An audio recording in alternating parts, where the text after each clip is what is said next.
AITA for cutting off my dad after his wife gave my stepbrother a job managing my property without my permission? r/relationship_advice. Original post. I, 29M, need some advice on how to handle what might be the final straw with my father and his wife. I'm a diesel mechanic, been working at the same heavy equipment dealership for 7 years now, and I've spent every spare moment of the last decade saving for real estate. Last year, I finally bought a duplex. It's nothing fancy, a 1960s brick building in a working-class neighborhood, but it's mine.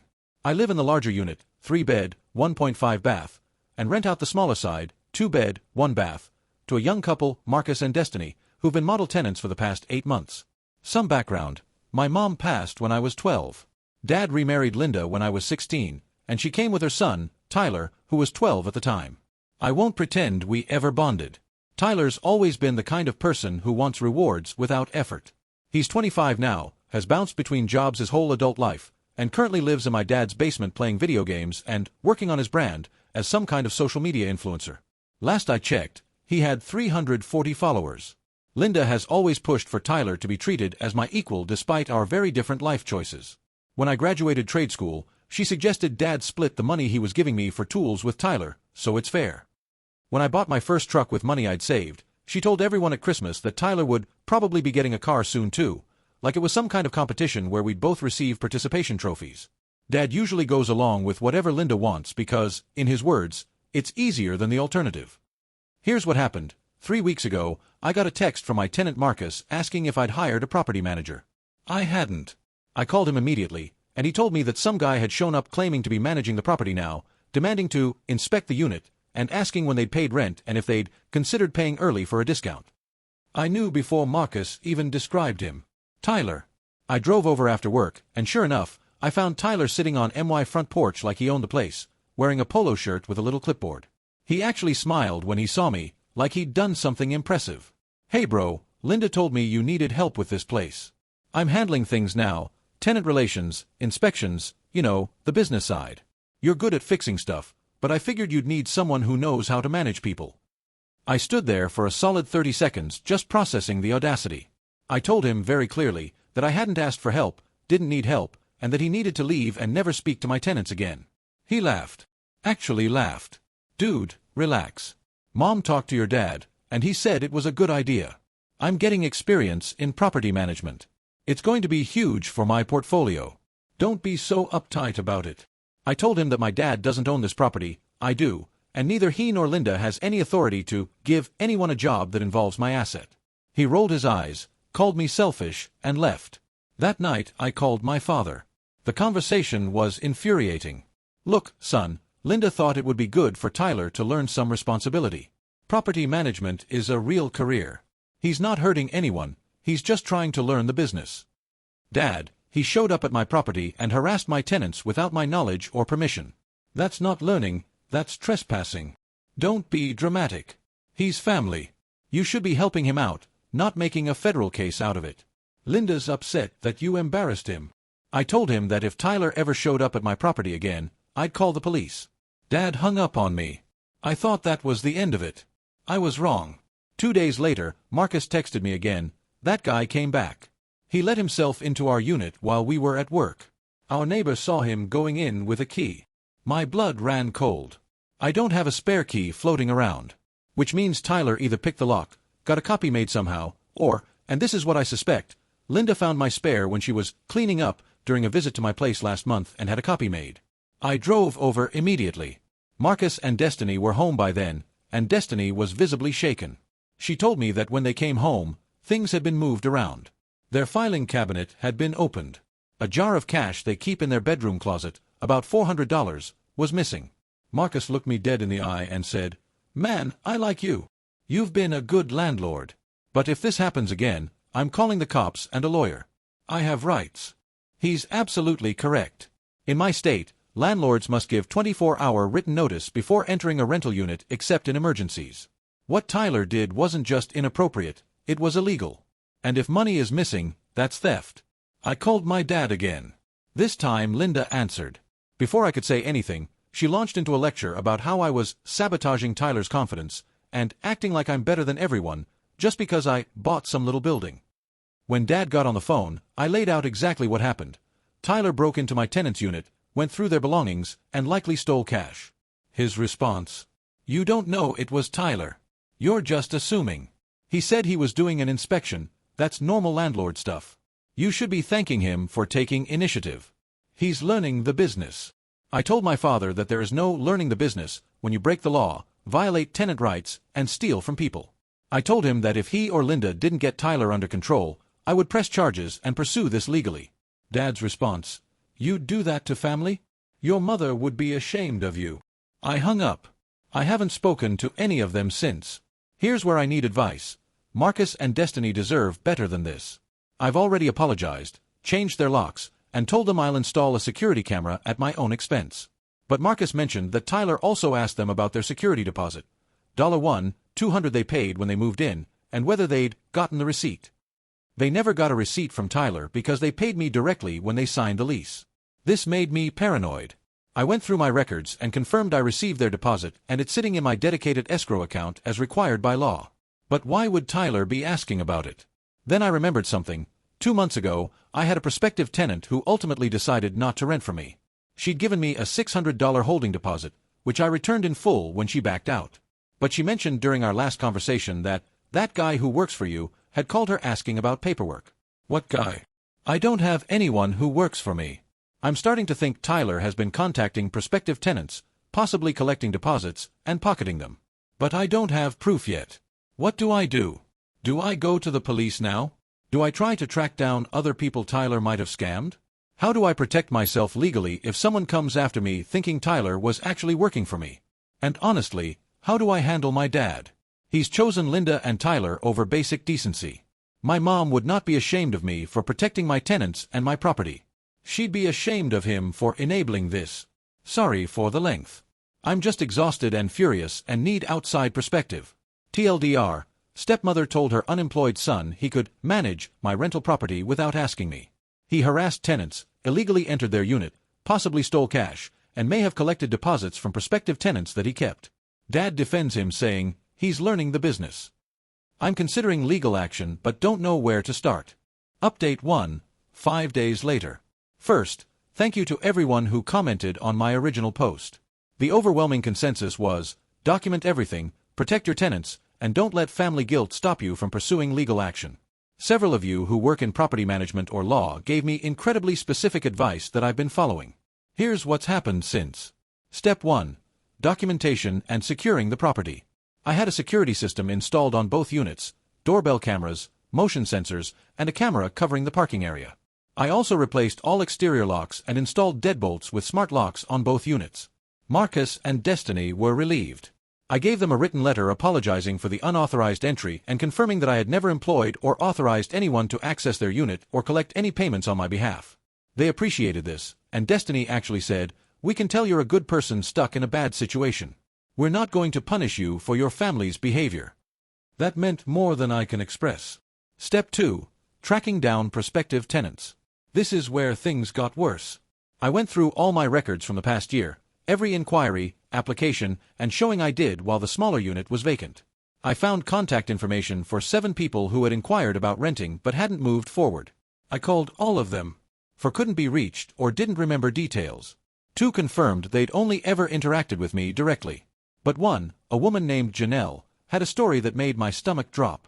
Janelle told me she'd been very interested in the unit back in May, before Marcus and Destiny moved in. She'd found my listing online and reached out. She said that the property manager had shown her the unit, at a time when I was at work and hadn't scheduled any showing, told her it would be $950 per month instead of my listed $875, and collected a $950 security deposit in cash. She never heard back. When she tried to follow up, the number was disconnected. She assumed it was a scam and moved on, but she never connected it to me specifically. She thought it was some elaborate fake listing scheme. Tyler collected $950 from this woman and kept it. I asked Janelle if she'd be willing to provide a written statement or speak with the police. She was hesitant but said she'd think about it. Step 3. Confronting my father, mistake. Against some of your advice, I decided to give my father one more chance to see reason before I went to the police. I thought that if I presented him with the evidence that his stepson had literally stolen money from people, he'd have to acknowledge reality. I drove to their house. Linda answered the door and immediately started with, "Oh, look who's decided to show up after ignoring us for days." I told her I wasn't there to argue. I needed to talk to my dad about something serious. Tyler was there too, sprawled on the couch playing some game on his phone. He didn't even look up. When my dad came into the living room, I laid it out. "Dad, Tyler didn't just enter my tenant's unit without permission. He's been collecting deposits from prospective tenants and keeping them. I have at least one victim who's willing to testify. This isn't learning the business. This is fraud and theft." The room went quiet for about 3 seconds before Linda exploded. "How dare you come into my home and accuse my son of being a criminal? Tyler would never. You've always been jealous of him, always had to be the golden child, and now you're making up lies to destroy his reputation." Tyler finally looked up from his phone. "Dude, I don't know what you're talking about. I never took money from anyone. That woman's probably lying." I looked at my dad. "Dad, look at me. I'm not making this up. This is serious. If the police get involved, it's not going to be me who suffers, it's going to be him. I'm giving you a chance to make this right." My father rubbed his face. And then he said something that I'll never forget. "Even if Tyler made some mistakes, he's young. He's learning. People your age got to make mistakes before the internet made everything a permanent record. Why can't you just let him learn from this privately? Why do you have to blow everything up? You know how hard Linda's worked to give him opportunities." I stared at him. "Dad, he stole from people. He broke into my tenant's home. These aren't mistakes. These are crimes. You're being dramatic. Just like your mother always was." I walked out without another word. I'm done. I'm absolutely done. My father just compared my dead mother, his first wife, unfavorably to defend his stepson's criminal behavior. Step 4. Legal consultation. The next day, I consulted with a real estate attorney. Here's what she told me. 1. I need to file a police report documenting Tyler's unauthorized entry into my tenant's unit. 2. I should gather all evidence of Tyler representing himself as my property manager without authorization. 3. If Janelle is willing to cooperate, she should file her own police report for the theft of her deposit. 4. I should send Tyler a formal cease and desist letter making clear he has no authority to act on my behalf and that any further contact with my tenants or prospective tenants will result in legal action. 5. I should consider sending a similar notice to my father and Linda, making clear that they also have no authority over my property. The attorney also warned me that if other victims exist and come forward claiming they were scammed by my property manager, I could potentially face civil liability. So it's in my best interest to proactively demonstrate that Tyler was never authorized to act for me. I'm having the cease and desist letters drafted now. I'm also going to file the police report this week. Some of you asked about my mental state. Honestly, I'm gutted about my dad. But I'm also relieved in a weird way. I've spent years trying to maintain a relationship with someone who's consistently chosen his new family over basic respect for me. At least now I know exactly where I stand. More updates as this develops. Update 2, 12 days later. The police report has been filed. The cease and desist letters have been sent. And everything has officially exploded. The police report. I went to the police station and filed a report documenting the unauthorized entry into my tenant's unit. Marcus provided a written statement describing what happened, and the neighbor who saw Tyler entering with a key also agreed to give a statement. The officer I spoke with was very matter-of-fact. This is criminal trespass, and depending on what can be proven, potentially burglary if theft occurred. They haven't arrested Tyler yet. They said they'd investigate and be in touch. Janelle also decided to file her own report. She sent me a text saying she'd thought about it and realized that if Tyler did this to her, he probably did it to others. She didn't want someone else to get scammed because she stayed quiet. The cease and desist letters. My attorney sent formal letters to Tyler, Linda, and my father. Tyler's letter stated that he had no authority, and had never had authority, to act as property manager, collect payments, access the property, or communicate with tenants on my behalf. Any further such actions would result in civil and criminal legal action.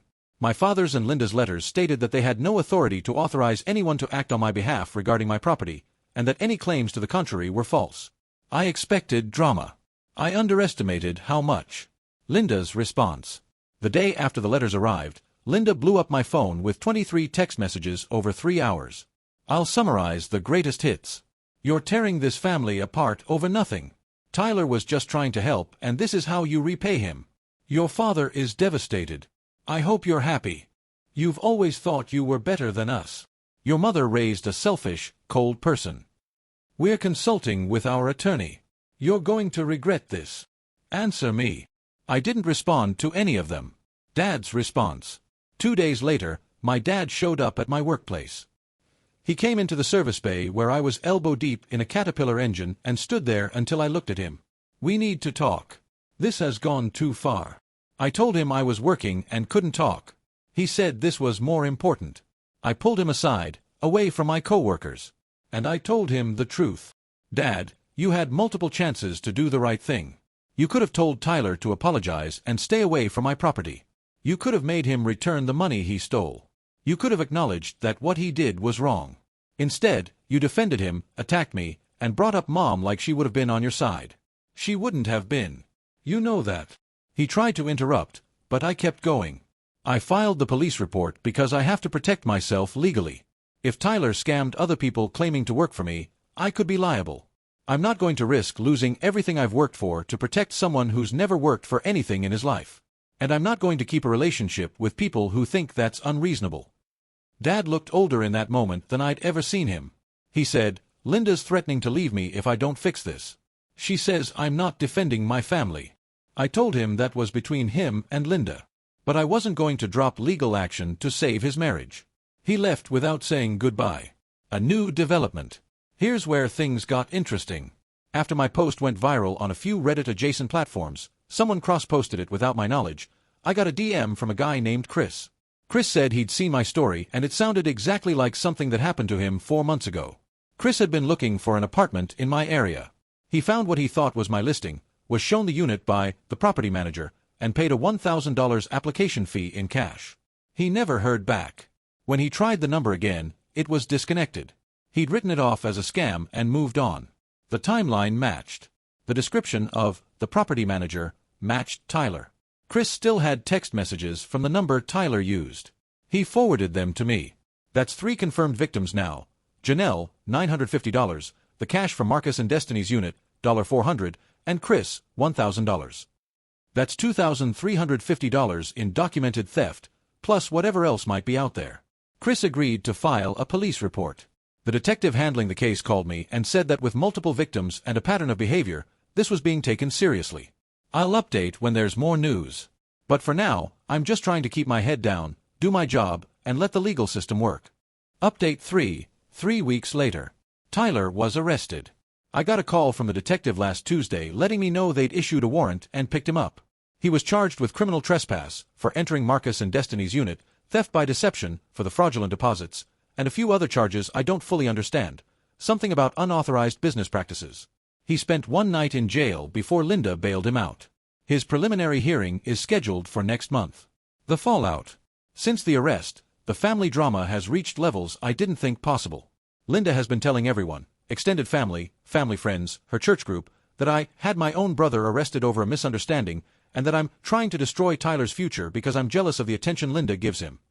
Several relatives I barely talk to have reached out to lecture me about forgiveness and keeping family matters private. My aunt, Dad's sister, sent me a 3-paragraph text about how your father has been crying and how I should think about what my mother would want. I responded to my aunt with a detailed explanation of what Tyler actually did, the illegal entry, the theft from my tenants, the thousands of dollars scammed from prospective renters. I included screenshots of the police reports, with personal info redacted. She never responded. Here's the thing about family dynamics. The truth doesn't matter as much as the story. And Linda has been controlling the story, painting me as the villain and Tyler as the victim of my vindictiveness. But I'm done caring about their narrative. Marcus and Destiny. My tenants have been incredibly gracious throughout this. They told me last week that they've decided to renew their lease. Marcus said, "Man, you handled this like a professional. You didn't make excuses. You protected us. That's all we can ask." Destiny added, "Plus, this is the most exciting thing that's ever happened to us. We're living in a true crime podcast. They're good people. I gave them a $50 rent reduction for the next 3 months as a thank you for their patience. It's the least I can do." Chris and Janelle. Both victims have been cooperating with the prosecution. The detective told me that Chris's text messages were particularly useful because Tyler used his real phone number for a while before switching to burner phones. That number is linked to Tyler's actual identity through previous records. Janelle told me she feels vindicated that this is being taken seriously. She'd felt stupid for falling for the scam and had blamed herself. Knowing that it wasn't just her, that Tyler was running an actual scheme, helped her process it. The civil side. My attorney advised me to consider filing a civil suit against Tyler for damages, specifically, for any losses I might incur if his actions affected my property's reputation or my ability to rent. I'm still thinking about it. The criminal case is the priority for now. However, I did learn something that might complicate things.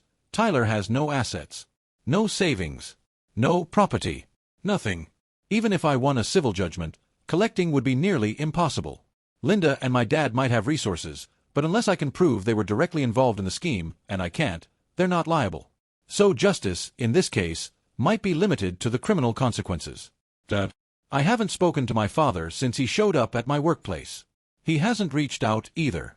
Part of me expected him to call after Tyler's arrest. To apologize. To acknowledge that he'd been wrong. That call never came. Instead, I heard through my aunt that Dad told the family I'd chosen money over blood, and that he was mourning the loss of his son. The dramatic irony of him mourning his son, while I, his actual biological son, am still very much alive and was simply demanding basic respect. It's almost funny. Almost. My mental state. Someone in the comments of my original post recommended therapy. I've started seeing someone. It's been helpful to have a neutral party to talk through the guilt I feel, not guilt about pressing charges, but guilt about not feeling more guilty. I expected this to tear me apart emotionally. Instead, I mostly feel resolved. My therapist said that's actually healthy. She said I've spent years accommodating dysfunction and that finally setting a firm boundary, even one with serious consequences, can feel like relief rather than grief. She's right. I grieved my relationship with my dad a long time ago. I just didn't admit it until now. Update 4. Final, 2 months later. The criminal case is resolved. Tyler took a plea deal. He pled guilty to 1 count of criminal trespass and 2 counts of theft by deception. In exchange, the prosecution dropped some of the other charges. He was sentenced to 18 months of probation, 200 hours of community service, and ordered to pay restitution to all identified victims, Janelle, Chris, and Marcus and Destiny, for the cash that went missing from their unit. He will not serve jail time unless he violates probation. I have mixed feelings about this outcome. Part of me wanted him to face real incarceration, not out of revenge, but because I genuinely believe he hasn't learned anything.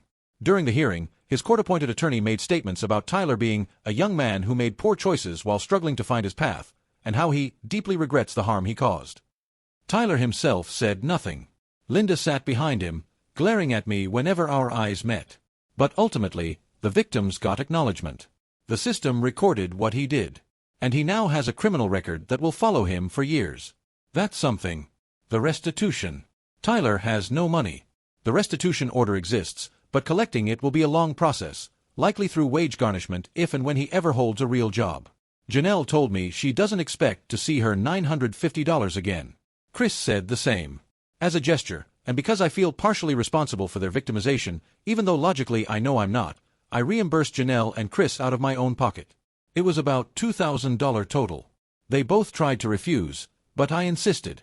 My attorney advised against this for liability reasons. It could be seen as an admission of responsibility, but I don't care. These people were hurt because Tyler used my property and my listing to run his scam. I can afford the money.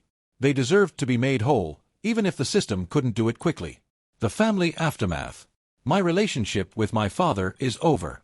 I mean that in a concrete, permanent way.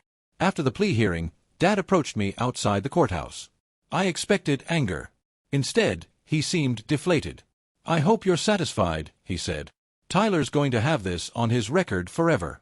Linda's inconsolable. And for what? Some money." I looked at my father, really looked at him, and realized I was looking at a stranger. This man chose his wife's comfort over his own son's safety, reputation, and livelihood. He enabled a grifter. He invoked my dead mother to try to manipulate me. He let Linda reshape reality so that I became the villain. I told him, "Dad, I'm not the one who did this to Tyler. Tyler did this to Tyler. And you did this to us, to our relationship, by refusing to hold him accountable. I gave you multiple chances. You chose him every time." He started to argue, but I kept going. "I don't hate you. I don't hate Linda. I don't even hate Tyler, really. But I'm done. I'm done being the responsible one who's expected to clean up everyone else's messes. I'm done being treated like I owe anyone anything for building a life through hard work. If you ever want to have a real conversation, one where you take accountability for your choices, you know how to reach me. Until then, I think we should go our separate ways. I walked to my truck and drove home. He hasn't reached out since. Neither has Linda. Tyler certainly hasn't. And honestly, that's okay. Life now. Marcus and Destiny renewed their lease. They're planning to stay at least another 2 years, which gives me stable income and great tenants. I've actually started the process of buying a second property, a small single-family home that needs work. My goal is to have 3 rental properties by the time I'm 35. I'm learning about real estate investing properly this time, taking courses, networking with other investors, getting everything documented and airtight. My therapist and I have been working through the complicated feelings about my dad. She helped me understand that I was seeking approval from someone who was never going to give it unconditionally, that my father's approval was always contingent on me accommodating dysfunction. Letting go of that need has been liberating. I've also reconnected with some of my mom's side of the family. Cousins I hadn't talked to in years. They'd been distanced because Linda was uncomfortable around them. She always saw them as competition for my loyalty. Now, without that pressure, I'm rebuilding those relationships. Final thoughts. Someone in my original post's comments asked me if I regretted buying the duplex, given all the chaos it triggered. The answer is no. This didn't start because of the duplex. It started years ago, when my dad chose appeasement over parenting, when he let Linda's entitlement go unchecked, when he decided that keeping the peace was more important than doing the right thing. The duplex just brought everything to the surface. I'm not glad my stepbrother turned out to be a scammer. I'm not glad my father chose him over me. I'm not glad I had to file police reports and hire attorneys and deal with family members who'd rather shoot the messenger than acknowledge the message. But I am glad I handled it the right way. I protected my tenants. I protected my property. I protected myself. I did everything legally, professionally, and without stooping to pettiness. And now I get to move forward, building the life I've worked for, without the weight of people who never wanted me to succeed. To anyone reading this who's dealing with a similar situation, toxic family, boundary violations, pressure to keep the peace at your own expense, I want you to know, you're not crazy, you're not selfish, and you're allowed to protect what's yours. Even when it's hard. Even when it costs you relationships you thought were permanent. Some relationships were only permanent because you were the one holding them together. Thank you all for your support throughout this. Signing off now. TLDR final. Stepbrother arrested for criminal trespass and fraud after illegally entering my tenant's unit and scamming prospective renters out of thousands of dollars. He pled guilty and got probation plus restitution. Dad chose his wife and stepson over me. I'm done with that side of the family. My tenants are happy, I'm buying another property, and life is good. Sometimes the best revenge is simply thriving.